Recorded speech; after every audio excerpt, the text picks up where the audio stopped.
Hi, hello student, hello everyone, welcome to you, welcome again in Bongo Pathsala. আর বঙ্গ পাঠশালাতে তোমরা জানো Sunday বানিয়ে হচ্ছে science experiment. তো student basically আজকে সায়েন্স এক্সপেরিমেন্টের ক্লাসে চলো দেখে নাও যাক আমরা কি এক্সপেরিমেন্ট করতে চলেছি। ওকে,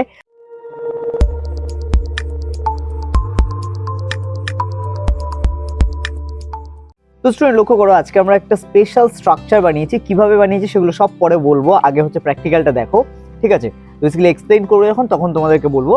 তো এখানে আমরা এই স্ট্রাকচারটা যেটা বানিয়েছি এটা অনেকটা হচ্ছে তোমার দেখো ভিতরে একটা মানে হাওয়ার স্পেস আছে আর চারদিক থেকে এটা একটা পেপারটা মুড়ে দেওয়া, ঠিক আছে? তো দেখো এই স্ট্রাকচারটাতে বেসিক্যালি হচ্ছে যখন আমরা পুরো স্ট্রাকচারে চারটে কোণ আছে দেখতে পাচ্ছ, চারটে কোণে আমরা যখন আগুন দিয়ে দেবো সেই আগুন লাগার পরে কিন্তু দেখবে স্ট্রাকচারটা আস্তে আস্তে মানে পুরোটা যখন পুড়ে যাবে আগুন লাগার পরে, তারপরে দেখবে স্ট্রাকচারটা আস্তে আস্তে উপরের দিকে উঠে যাচ্ছে। ওকে, তো স্টুডেন্ট চলো এবার পুরোটা দেখে নেওয়া যাক কিভাবে এটা কাজ করে। ওকে,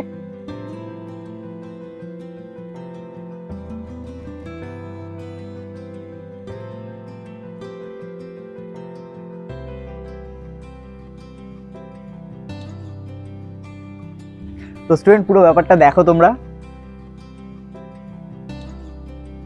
দেখো পুরোটা হচ্ছে মোটামুটি জ্বলে গেছে। এইবার লক্ষ্য করো এটা, জাস্ট এর বিউটিটা লক্ষ্য করো। ওয়াও,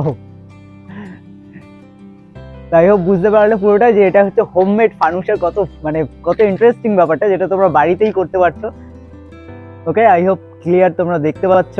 তো স্টুডেন্ট আই হোপ পুরো ব্যাপারটা তোমরা দেখলে যে কত ইন্টারেস্টিংলি হলো। তো চলো এবার দেখে নেওয়া যাক যে এর পিছনে মানে এটা যে তৈরি করেছে সেটা কিভাবে তৈরি করেছে এবং কিভাবে তোমরা বাড়িতে তৈরি করবে সেটা হচ্ছে চলো দেখে নিই। ওকে, তো চলো চলো।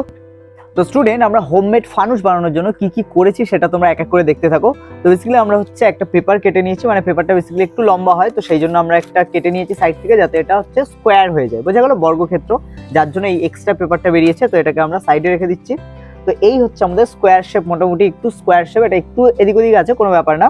তো বেসিক্যালি স্কোয়ার শেপ পেপার নিতে হবে, তার অপোজিট এন্ড গুলোকে ধরে নিতে হবে, ঠিক আছে? আর আমরা স্ট্যাবলার রেখেছি যাতে স্ট্যাবলার দিয়ে খুব ইজিলি এটাকে আমরা স্টেবল করে নিতে পারি। তো স্টুডেন্ট মোটামুটি আমরা একটা স্ট্রাকচার বানিয়ে নিয়েছি, দেখতেই পাচ্ছ, ঠিক আছে? স্ট্রাকচারটা যে খুব মানে দেখতে সুন্দর হতে হবে তা না, বেসিক্যালি বেসিক যে জিনিসটা আমাদের মেনটেন করতে হবে সেটা যেন হাওয়া কোনোভাবে যেন সাইড থেকে খুব একটা না ঢুকতে পারে, ঠিক আছে?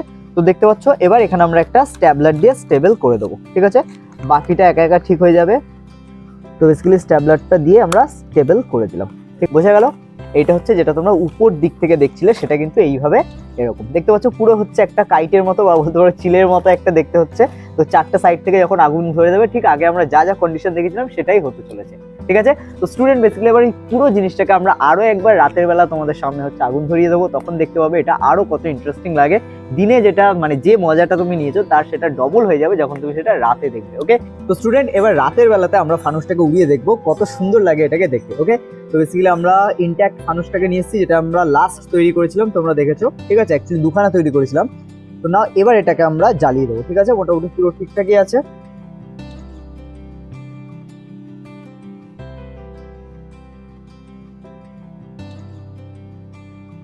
তো স্টুডেন্ট লক্ষ্য করো, দেখো যখন উঠবে এটা আরো বেটার লাগবে। এটা পুরোটা পুড়ে যাওয়ার পরই বেসিক্যালি উঠবে। এবার টাইম চলে এসছে ওরার, উঠে যা উঠে যা উঠে যা। তো ওয়াও, ওটা ওটা ওটা ওটা ওটা ওটা, ওয়াও, দেখতে পেলে পুরো ব্যাপারটা এখনো দেখা যাচ্ছে। তো বেসিক্যালি এটাই হচ্ছে আমাদের হোমমেড ফানুস, ঠিক আছে? লক্ষ্য করো, দেখো কত সুন্দর লাগছে আরো রাতের আকাশে। ওকে, পুরো জিনিসটা লক্ষ্য করো। তো এটা তোমরা চাইলে বাড়িতেও বানাতে পারো, বাট একদম খোলা জায়গায় বানাবে, এটা কখনোই একসাথে একই জায়গার মধ্যে তৈরি করবে না, ঠিক আছে? ঘিঞ্জি থেকে একটু দূরে করবে। তো স্টুডেন্ট আমাদের যে হোমমেড ফানুস আমরা যেটা বললাম, যেটা দেখতেই পাচ্ছ কত ইন্টারেস্টিং স্ট্রাকচার। তো বেসিক্যালি এই যে গঠনটা এটা কেন হচ্ছে উপরের দিকে উঠে যায় তার সায়েন্সটা এখানে বোঝার চেষ্টা করো। ওকে, তো বেসিক্যালি দেখো একদম ফার্স্টে যদি লক্ষ্য করো যে চারটে সাইড থেকে যখনই এটা আগুন জ্বালানো হচ্ছে তখন এর যেটা বেসিক্যালি হচ্ছে তোমার এক্সিট পয়েন্ট, মানে যেটা এর ভিতরে যে হাওয়াটা যে বেরোনোর পয়েন্ট সেটা থাকছে মোটামুটি, কিন্তু সেটা আস্তে আস্তে কমে যাচ্ছে, তাই না? কারণ এদিক থেকে আগুন আসছে এবং তখনই কিন্তু এর ভিতরে গরম হাওয়াটা মোটামুটি বেরোনোর চেষ্টা করে আর মোটামুটি বেরিয়েও যায়। তার ফলে কি হয়, এর ভিতরে কিন্তু একটা ভ্যাকিউম ক্রিয়েট হয়, আর যখনই ভ্যাকিউম ক্রিয়েট হয় তখন চারপাশে যে বায়ু থাকে সেটা অনেক বেশি মানে হালকা বায়ু বা গরম বায়ু যেটা আমরা বলি সেটা উপরের দিকে উঠে যেতে যায়। ঠিক একইভাবে পাশ থেকে ঠান্ডা বায়ুগুলো তখন নিচে আসে এবং তখনই নিচ থেকে এটাকে প্রেসার ক্রিয়েট করে এবং এটা আস্তে আস্তে উপরের দিকে উঠে যায়। বোঝা গেল? তো এভাবেই ফানুসও কাজ করে, তো এটাও কিন্তু সেই একই পদ্ধতিতে কাজ করছে। ওকে, তো স্টুডেন্ট আই হোপ পুরো ব্যাপারটা তোমরা বুঝতে পেরেছো এবং পুরো ব্যাপারটা ইন্টারেস্টিং লেগেছে তোমাদের। যদি ইন্টারেস্টিং লাগে তাহলে অবশ্যই শেয়ার করতে ভুলো না, লাইক করতে ভুলো না, আর যদি নতুন হয়ে থাকো তাহলে অবশ্যই সাবস্ক্রাইব না করে যেও না। ওকে, তো স্টুডেন্ট বঙ্গ পাঠশালার সাথে থাকার জন্য তোমাদেরকে অনেক অনেক ধন্যবাদ এবং অনেক ভালোবাসা রইলো। তো আবারও দেখা হচ্ছে পরের ক্লাসে। ওকে।